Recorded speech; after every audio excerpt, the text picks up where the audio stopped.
À 3 heures cet après-midi, le Canada aura une population de 40 millions de personnes.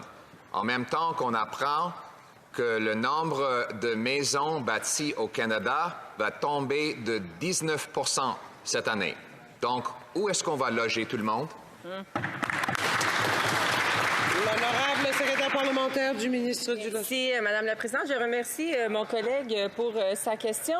J'aimerais quand même lui rappeler que dans son propre parti, les gens disent une chose et pensent une autre. Et je pense, avant même de parler aux Canadiens, ils devraient s'entendre dans le parti sur quoi ils veulent faire avec les maisons.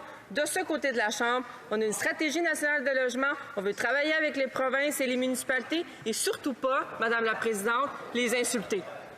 Madame la Présidente, le rêve canadien pour une famille, c'est d'avoir un logement ou une maison, pas de finir chez ses parents. Ce rêve est devenu inaccessible à cause des politiques inflationnistes de ce gouvernement libéral incompétent qui ne cesse de faire augmenter les coûts de la construction. Le Canada a besoin de plus de 100 000 nouveaux logements par année et les mises en chantier sont à la baisse partout au pays. Madame la Présidente, qu'entend faire le premier ministre à l'approche du 1er juillet pour aider la crise du logement dans les plus brefs délais? Excellent. Bravo. L'honorable secrétaire parlementaire.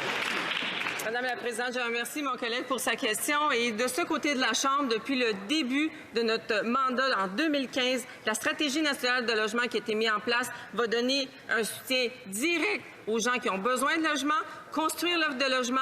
On a mis des investissements historiques, que ce soit dans l'accélérateur de logement pour les municipalités, 1,5 milliard de dollars pour les coopératives, Madame la Présidente. Et non seulement ça, mais on va travailler sur le droit au logement. Parce que de ce côté de la Chambre, on croit que tous les Canadiens méritent un toit sur leur tête, Madame la Présidente. La solution, c'est de construire plus de maisons. Mais depuis l'arrivée au pouvoir de ce premier ministre, le nombre de maisons par habitant au pays a baissé. Les paiements hypothécaires moyens ont augmenté de 122 %, le loyer de plus de 100 %, la mise de fonds de plus de 100 %. C'est son bilan. Il a doublé les coûts du logement après 8 années de déficit qui font augmenter les taux d'intérêt.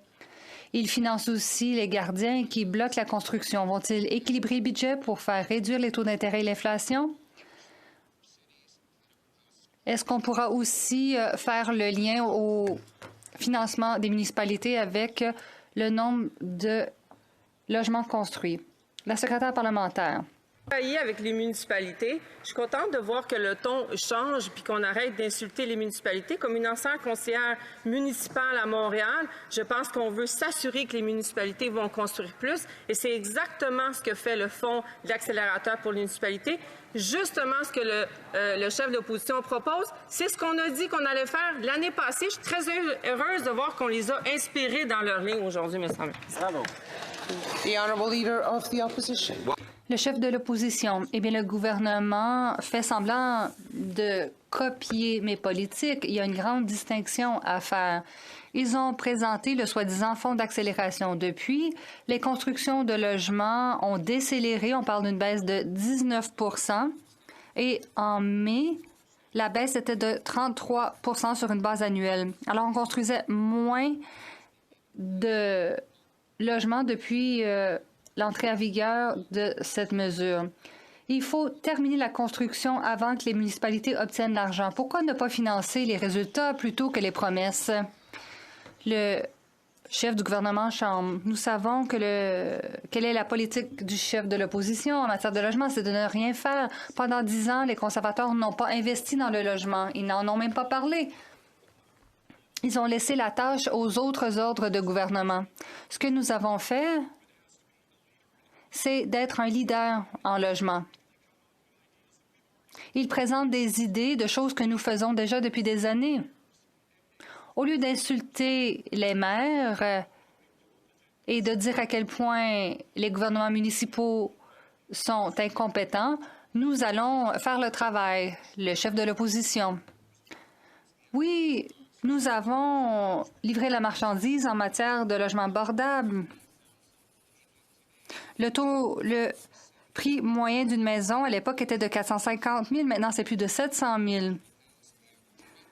Le loyer était de 1 000 $. Maintenant, il est 2 000 $. Le député a raison Nos programmes coûtent beaucoup moins pour les contribuables. On a dépensé beaucoup moins pour réaliser bien plus. Il faut rendre le logement abordable de nouveau. Il faut que les municipalités laissent les constructeurs bâtir des logements. Le leader du gouvernement en chambre. Le chef de l'opposition réussit bien à présenter des faux chèques avec le logo conservateur. Mais pour ce qui est de l'action, on parle de 2,7 millions de personnes de plus qui vivaient dans la pauvreté. Ils ont vu la pire croissance de la pauvreté depuis R.B. Bennett. Évidemment, notre économie croît et le Canada mène le monde. Au lieu d'avoir des problèmes de ralentissement, nous avons des problèmes de croissance et nous sommes à la hauteur pour relever les défis. Madame la Présidente, plus tôt cette année, le gouvernement et ses fonctionnaires ont prédit qu'il y aurait moins de mise en chantier à cause des taux d'intérêt et ils avaient raison puisqu'il y a une différence de 23 par rapport à l'année dernière. Ça ne ressemble pas au plan de construction que le gouvernement avait proposé. Probablement que leur politique empire la crise du logement. L'honorable secrétaire parlementaire. Collègue, sur une chose, c'est que les Canadiens partout au pays vivent des défis de trouver le logement qu'ils ont besoin.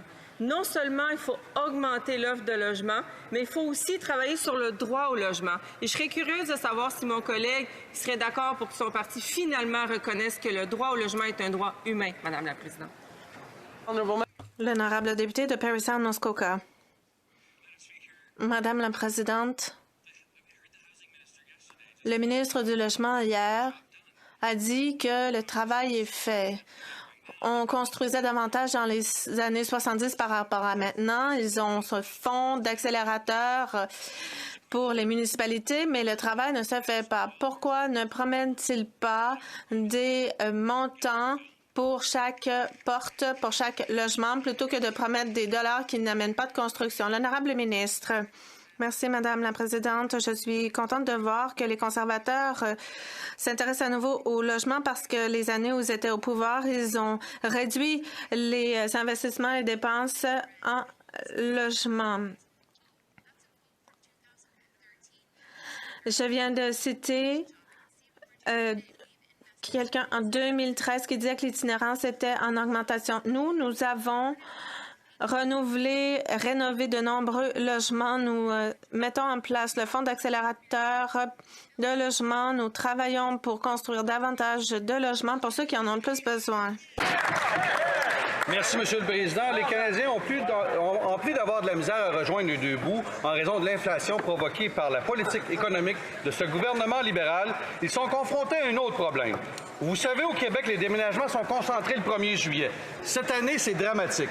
Voici l'histoire d'un honnête citoyen de Trois-Rivières qui est obligé de camper dans le bois en raison de manque de logements accessibles. C'est grave. Richard Dufault, cet homme de 74 ans, n'est pas capable de trouver un logement. Voici ce qu'il a mentionné à TVA Nouvelles. J'ai visité une quinzaine de logements sans jamais réussir à obtenir une location. J'ai beau rencontrer plusieurs propriétaires, on prend mes coordonnées, mais on ne me rappelle pas. Je rappelle et on me dit que c'est loué.